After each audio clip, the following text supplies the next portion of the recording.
Hey everybody. My wife and I recently visited Salem, Massachusetts, and we walked the Salem Heritage Trail. We started here at the parking area just outside of the Salem Armory and connected to Witch City Mall, and then walked this route here. Ended up going out to Derby Street and then coming back and around this way. So we thought we'd share that walk with you and some of the information we learned along the way, and we hope you enjoy.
First, Roger Conant Statue. In 1913, Henry Hudson Kitson, famous for the Lexington Minuteman Memorial, sculpted this statue of Roger Conant, the founder of the English settlement in Salem. Conant's descendants commissioned this statue. The work highlights that era's idea of the early colonists, with Conant dressed as a stern Puritan, his smooth cloak in contrast with the rough stump which he grasps decisively, representing the land he was thought to have tamed.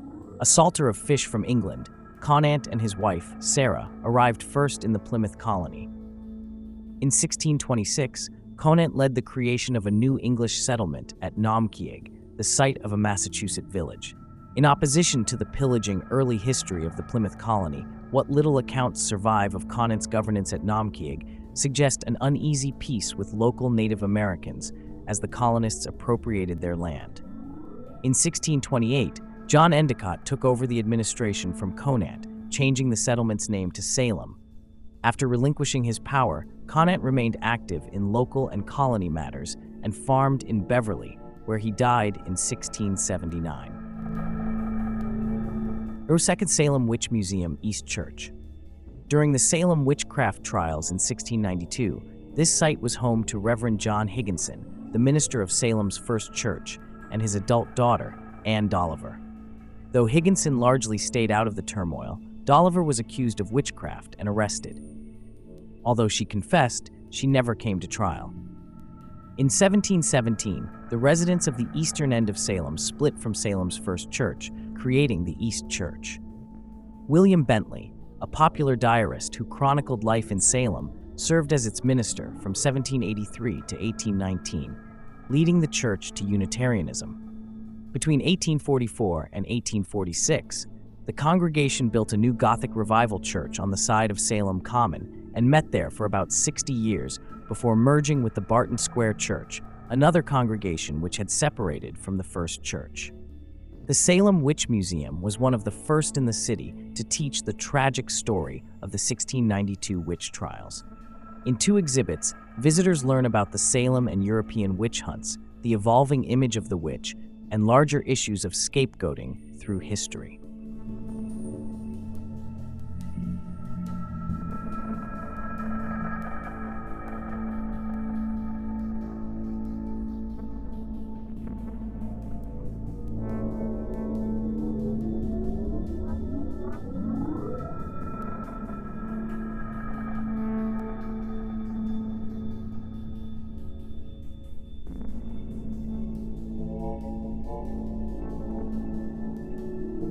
'03 Salem Commons.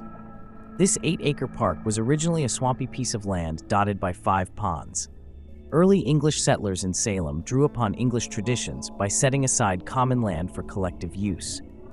In the 1600s and 1700s, They used this land as a grazing area for animals. It was also the site of a school and almshouse.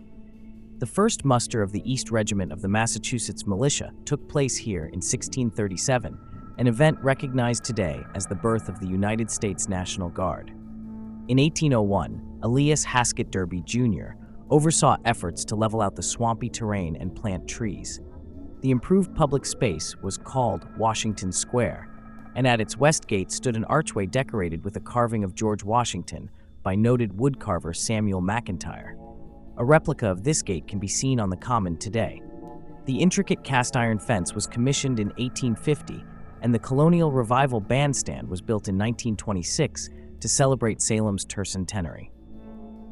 The fence and bandstand have been the focus of recent preservation efforts by the City of Salem.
Ura 4, Nathaniel Hawthorne Statue. One of the last works of a famous sculptor, this statue of Nathaniel Hawthorne depicts the writer near the end of his life. The sculptor, Bella Lyon Pratt, studied art in New Haven, New York, and Paris, and after 1893, was a teacher at the School of the Museum of Fine Arts, Boston. Pratt was commissioned by the Hawthorne Memorial Association in 1910 and completed the sculpture in 1916. The statue was not dedicated until 1925, the same year that the Hawthorne Hotel opened. Nathaniel Hawthorne, one of the most celebrated American writers, was born not far from this spot in 1804. Spurred by a love of literature and a drive for fame, Hawthorne wrote novels, short stories, and children's books from the 1820s until the 1860s. The Scarlet Letter, published in 1850, is considered by many as his masterpiece. His work was popular in his lifetime and is still widely read today.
Salem Maritime National Historic Site.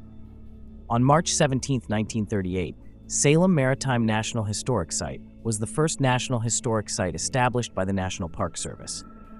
Its purpose is to promote the maritime history of New England and the United States and preserve part of the historic waterfront in Salem, Massachusetts. Together, this collection of wharves and buildings tells the story of the enslavement of indigenous people and people of African descent, the development of colonial port towns, the importance of international trade to the early economy of the United States, and the connection between maritime trade and growing industrialization. Today, just some of the original buildings remain: the U.S. Custom House, Hawks House, Derby House, St. Joseph's Hall, Narbonne House, and the West India Goods Store. Unique to the park is the replica tall ship, the Friendship of Salem, that docks on Derby Wharf, where visitors can learn about the original friendship that made 15 voyages to countries including China, Indonesia, India, Venezuela, Spain, and Russia.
'05 Salem Arts Association, 159 Derby Street, is a testament to the rich commercial and immigrant history that the old houses of Salem contain.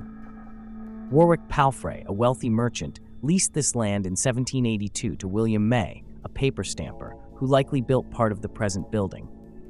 Palfrey's heirs sold the property to shipbuilder Benjamin Hawks in 1821, who likely expanded the house.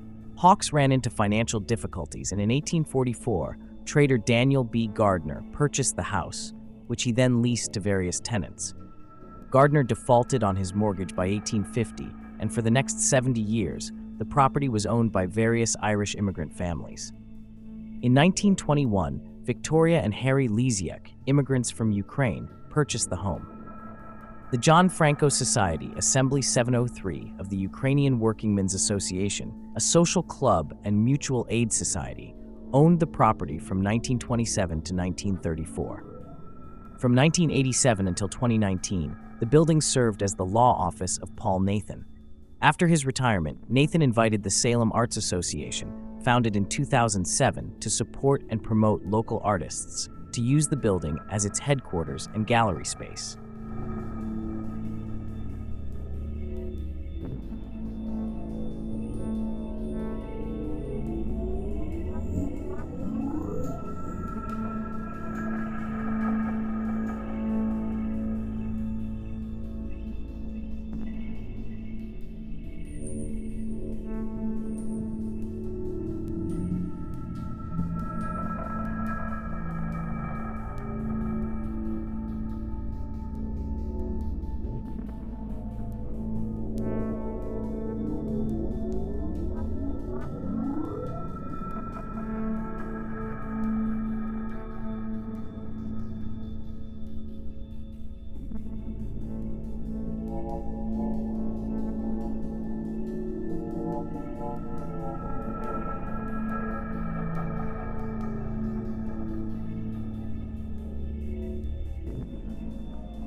06, the House of the Seven Gables. Halfway down a by-street of one of our New England towns stands a rusty wooden house with 7 acutely peaked gables. Opens The House of the Seven Gables, a novel by Salem author Nathaniel Hawthorne. The 1668 merchant's mansion, built by the Turner family, that inspired that classic literary work in 1851, still stands on Salem Harbor. Hawthorne's cousin, the independent businesswoman Susanna Ingersoll, owned the ancient house in the 1800s, and the writer used it as a setting to explore themes of privilege and generational trauma. Between 1908 and 1910, philanthropist Caroline Emerton transformed the house into a museum to fund a settlement association, which to this day helps immigrants adjust to their new homes. Visitors can tour the old mansion and learn about its inhabitants, from the wealthy owners to the enslaved and indentured people who labored here, or explore the picturesque gardens with other historic houses saved from elsewhere in Salem.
08 Charlotte Forten Park. Built on land reclaimed from the South River, this plot has historically been the site of many wharves and warehouses.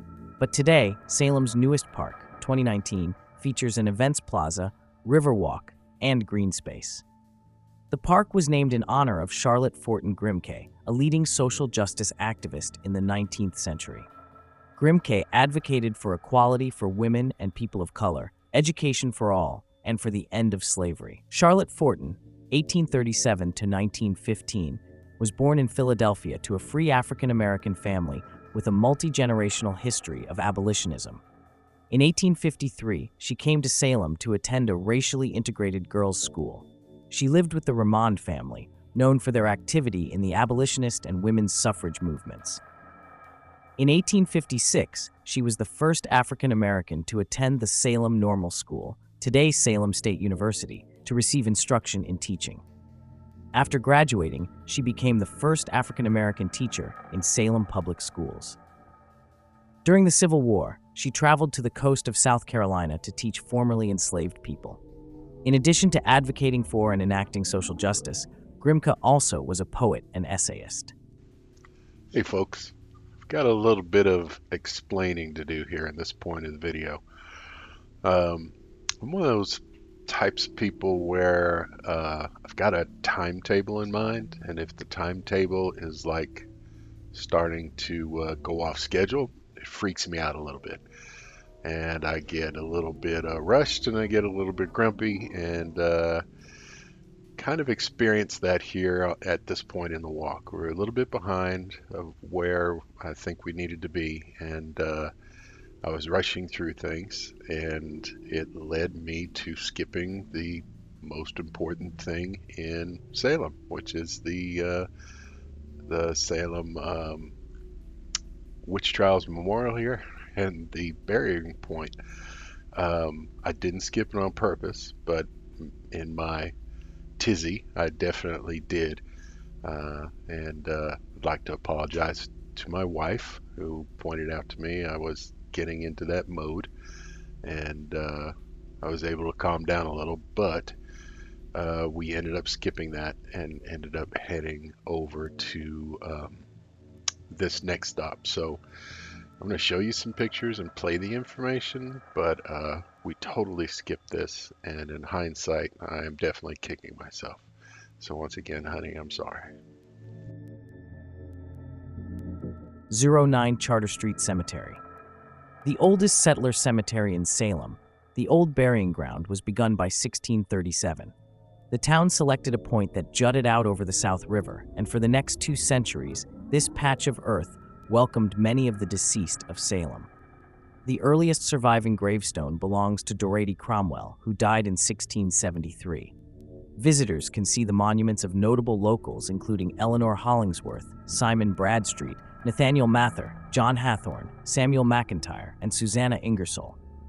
The stones are themselves one of the earliest surviving forms of public art, richly carved with motifs such as winged skulls and cherubim.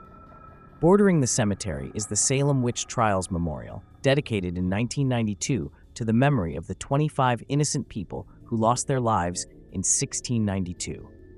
A welcome center is located in the Pickman House, which was built in 1672 and restored and opened to the public in 2021.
10 Derby Square and Old Town Hall.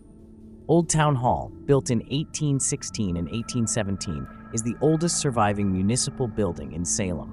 This desirable stretch of land, which once fronted on the South River, was the site of a luxurious mansion built by merchant Elias Haskett Derby in 1799, when he was one of the richest people in America. He died the same year, and his descendants gave the land to the city of Salem in 1815 on the condition that a town hall and market house be constructed here. Architectural historians have detected attributes of the work of architects Charles Bulfinch and Samuel McIntyre in its design. The upper floor was used as a public hall, with the first floor serving as a market, similar to the original use of Faneuil Hall in Boston.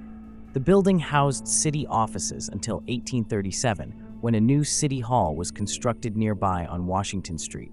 Today, the public building is used for events and cultural programming.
Lappin Park Townhouse Square.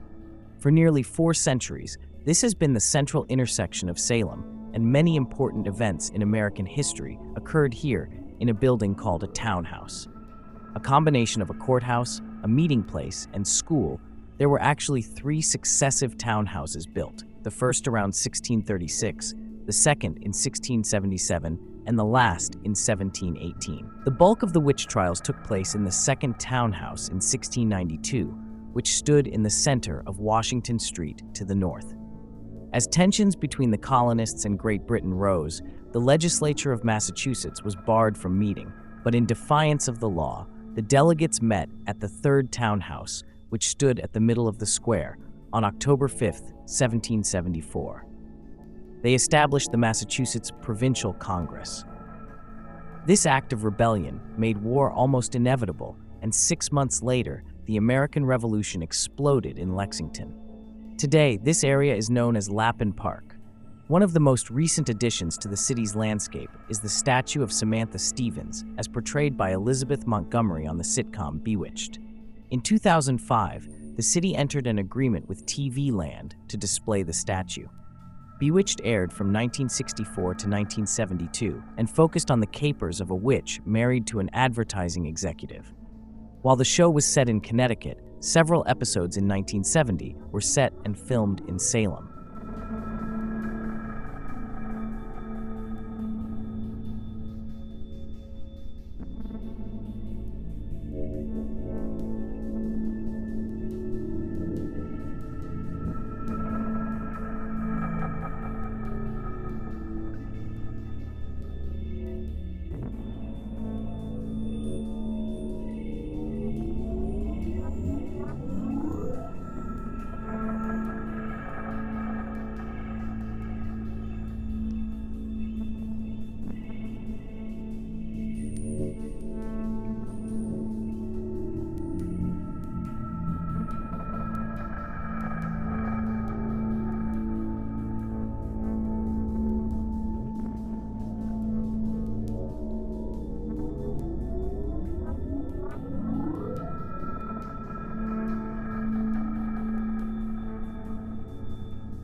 12 Witch House, Corwin House, Essex Street, which runs beside you, was once an indigenous pathway along the peninsula of Salem from the woods to the sea.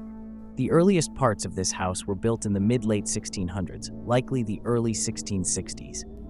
Wealthy merchant Jonathan Corwin purchased the home in 1675 and made extensive modifications. In 1692, Corwin acted as a local magistrate during the early phases of the Salem Witch Trials and later served on the Court of Oyer and Terminer, which sentenced 28 innocent people to death, of whom 19 were executed. The home was inhabited by generations of the Corwin family and the people they enslaved for almost 200 years. In 1856, the last descendant to live here, Sarah Ward Cushing, sold it to the apothecary George Farrington, who then popularized the house's past and made it into a landmark. The preservation organization Historic Salem, Inc. rescued the house and restored it between 1944 and 1948 when it was transferred to the city of Salem. Visitors can tour the home seasonally to see a glimpse of what life in Salem was like during 1692.